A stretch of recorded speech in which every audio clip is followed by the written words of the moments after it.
जय हिंद बच्चों। मैं अजय कुमार वाराणसी उत्तर प्रदेश से आपके अपने चैनल नव शिक्षण पे स्वागत करता हूँ। सबसे पहले मैं आज के वीडियो में थैंक यू कहना चाहूँगा उन सभी बच्चों को, उन अभिभावकों को, उन अध्यापकों को भी, और साथ में जो आश्रम पद्धति विद्यालय के टीचर्स हैं जो मुझे लगातार कांटेक्ट करके फ़ोटोग्राफ्स भेज रहे हैं और जानकारियाँ भेज रहे हैं। उनको पहले थैंक यू।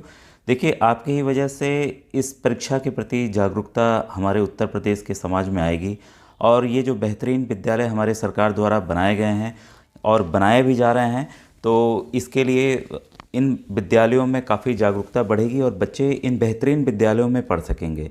तो इसमें आप सभी का सहयोग चाहिए होगा कि जो भी जानकारी हो, आप विद्यालय विज़िट करने जा रहे हैं तो उसकी फ़ोटोग्राफ्स भेजिए, अपनी फ़ोटोग्राफ भेजिए, अपना नाम भेजिए, कि मैं यहाँ बता सकूँ भाई आपके ज़रिए मिला है, क्योंकि ये आपका ही अपना चैनल नव शिक्षण है। और मैं तो देखिए एक सरकारी अध्यापक हूँ, और सरकार की विभिन्न योजनाएं या बच्चों के कल्याण हेतु जो भी कुछ आता है मैं लगातार यहाँ बताते रहता हूँ। आज के जो वीडियो है उसमें एक जनपद के दो विद्यालय हैं, उसकी रिक्तियाँ, मतलब किस क्लास में कितनी कितनी सीट है वो मैं बताने जा रहा हूँ। तो काफ़ी इंपॉर्टेंट वीडियो है, साथ में कुछ इंपॉर्टेंट चीज़ें भी बताएंगे। कई बच्चे नए जुड़ रहे हैं तो उनके लिए मैं सोचा कि एक दिक्कत होगी और कुछ मटेरियल भी पढ़ने वाला मैं डाल सकूँगा, तो एक मैंने व्हाट्सएप ग्रुप अलग से बना दिया है। ऐसे मेरे ढेर सारे व्हाट्सएप ग्रुप हैं, जैसे राष्ट्रीय आय नियोक्ता आधारित छात्रवृत्ति परीक्षा NMMS जो कक्षा 8 में पढ़ रहे बच्चों को देते हैं, उसकी तैयारी कराता हूँ।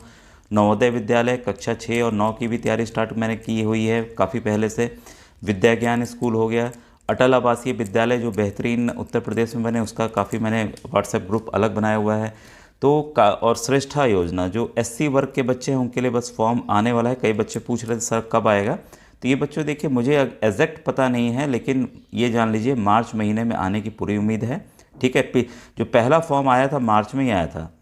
ठीक है, तो थोड़ा वो डिले होता रहता है, लेकिन आप तैयारी जारी रखिए, क्योंकि फॉर्म आने के बाद तुरंत बच्चों 1 महीने बाद परीक्षा होगी। तो ये बच्चे जो है CBSE के बेहतरीन स्कूलों में फ्री पढ़ते हैं, जो आवासीय विद्यालय हैं श्रेष्ठा योजना के अंतर्गत। तो ये सारे व्हाट्सएप ग्रुप बने हुए हैं। मुझे लगा कि आश्रम पद्धति के लिए भी एक व्हाट्सएप ग्रुप बना दूं, तो उसका लिंक मैंने अलग व्हाट्सएप ग्रुप में ऑलरेडी भेज दिया है, बच्चे जुड़ भी रहे हैं, और इस वीडियो के डिस्क्रिप्शन में भी मैं व्हाट्सएप ग्रुप का लिंक दे दूँगा। अब देखिए ये जो डिटेल आपके सामने दिख रही है, आज ये पूरी डिटेल आपको पता चलेगी कैसे इसका सिलेक्शन का क्राइटेरिया, क्या क्राइटेरिया है। देखिए, जिला समाज कल्याण अधिकारी, मुख्य विकास अधिकारी, जिला अधिकारी द्वारा ये पत्र जारी किया गया है। ठीक है, तो ये आपको जो मेन चीज़ें हैं इसमें देखिए जो साफ साफ दिया गया है, ये देखिए मुझे भी नई चीज़ पता चली कि राजकीय आश्रम पद्धति विद्यालयों में शिक्षा सत्र 24-25 के लिए ग्रामीण क्षेत्र के, मैंने देखिए उसमें बताया था कि 46,000 कुछ रुपए हैं। और वीडियो देख लीजिएगा, एग्जैक्टली अभी बता रहा हूँ तो याद नहीं आ रहा है कि बच्चों एग्जैक्ट बता ही दूँ। 46,080 रुपये ग्रामीण क्षेत्र के लिए है आय की सीमा, और शहरी क्षेत्र के लिए है 56,460। ठीक है, अर्बन ये रूरल। ठीक है, अब यहाँ देखिए एक नई अपडेट हमें मिली कि 85% आरक्षण जो है गांव के बच्चों के लिए है। ठीक है, 15% आरक्षण जो है शहर के बच्चों के लिए है। ठीक है, तो इसमें भी देखिए मैं तो बता चुका हूँ कई बार, SC वर्ग के बच्चों, अनुसूचित जाति के लिए 60%, पिछड़ा वर्ग के लिए 25%, समान वर्ग के लिए 15% छात्र छात्राओं को प्रवेश की व्यवस्था है। और देखिए ये एक्चुअल में कक्षा 6 में लिया जाता है, और कई क्लास में रिक्तियाँ रहती तो उस हिसाब से लिया जाता है। तो देखिए इसकी प्रवेश परीक्षा कराई जाएगी। ठीक है, और जो क्लास 11th में एडमिशन होगा, ध्यान दीजिएगा, जो क्लास 11th में एडमिशन होने वाला है वो आप जो 10th में अपना नंबर लाएंगे, ठीक है, बोर्ड परीक्षाएं चल रही हैं, जो मेरिट आएगा उस आधार पर, मेरिट के आधार पे होगा। तो इनका एग्ज़ाम 11th वाले जो के लिए एडमिशन के लिए जा रहे हैं, मतलब जो क्लास 10th में बच्चे इस समय बोर्ड परीक्षा दे रहे हैं, उनको एग्ज़ाम नहीं देना है। वो जितना नंबर अपने बोर्ड की परीक्षा में लाएंगे उस आधार पर उनका सिलेक्शन होगा, बाकी कक्षाओं में परीक्षाएँ होंगी। ठीक है, अब देखिए इस सिलेक्शन कमेटी में कौन कौन है। ये जिला अधिकारी महोदय, मुख्य विकास अधिकारी, उप निदेशक समाज कल्याण। फिर ये देखिए बरेली मंडल का है, जो 2 विद्यालय मैं पूरी डिटेल बताऊंगा। देखिए लेकिन इस डिटेल से यही सेम डिटेल उत्तर प्रदेश के जितने भी अन्य जगह ये विद्यालय हैं उस पर ये लागू होता है, ये ध्यान रखिएगा। जिला विद्यालय निरीक्षक हैं, प्राचार्य हैं डाइट के, जिला बेसिक शिक्षा अधिकारी हैं, जिला समाज कल्याण अधिकारी हैं, जिला पिछड़ा वर्ग अधिकारी सदस्य हैं, और विद्यालय के प्रधानाचार्य ये सदस्य हैं। अब देखिए इसमें जो रिक्तियाँ, सबसे पहला जो विद्यालय आपको दिख रहा है यहाँ पर, उसकी डिटेल दिख रही है। ये मैं दिखा रहा हूँ, जय प्रकाश नारायण सर्वोदय विद्यालय, गोपालपुर भोजीपुरा बरेली का।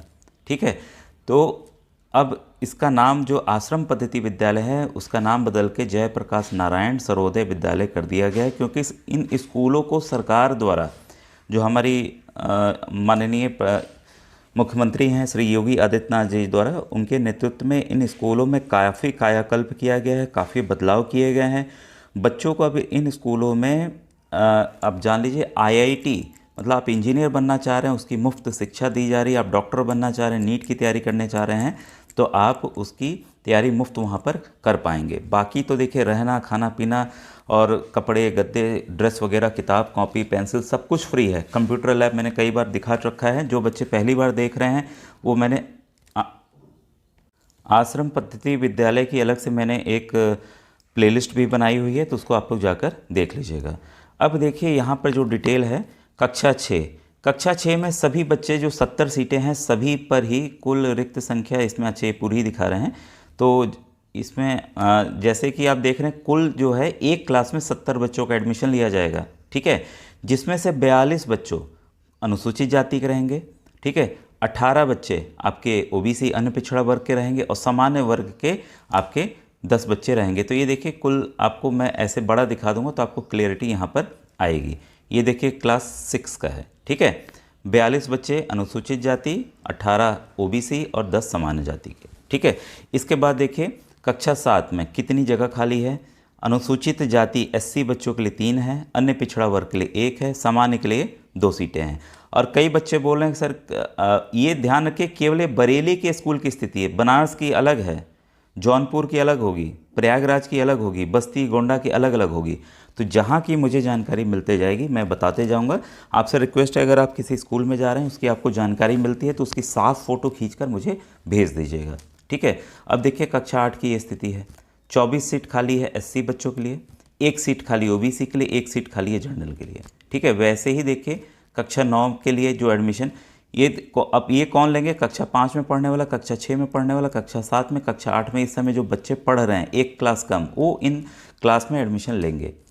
कक्षा 9 का देखिए 9 बच्चे SC, 2 बच्चे OBC और 3 बच्चे सामान्य के लिए जगह खाली है। और कक्षा 11 के लिए देखिए 22 सीट, 5 सीट, 3 सीट। तो एकदम क्लियर हो गया, क्लैरिटी आ गई आपको। अब आप समझ गए होंगे, कोई आपको समस्या नहीं हुई होगी यहाँ पर।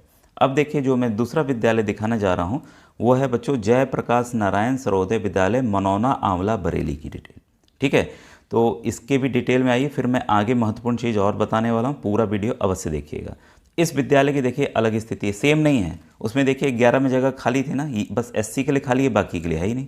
देख रहे हैं, बाकी है ही नहीं, बाकी है ही नहीं। मतलब इस स्कूल में जगह खाली नहीं, मतलब ये स्कूल मेरे ख्याल से सभी अच्छे हैं लेकिन रिक्तियाँ नहीं, मतलब यहाँ स्कूल लगातार बच्चे पढ़ रहे हैं यहाँ पर। ठीक है, अब देखिए कक्षा 6 में वही है, 42 SC वर्ग के बच्चे, 18 OBC और सामान्य 10। ठीक है, कक्षा 7 में देखिए केवल 6 बच्चे, यहाँ कोई बच्चा नहीं, यहाँ 1 सीट।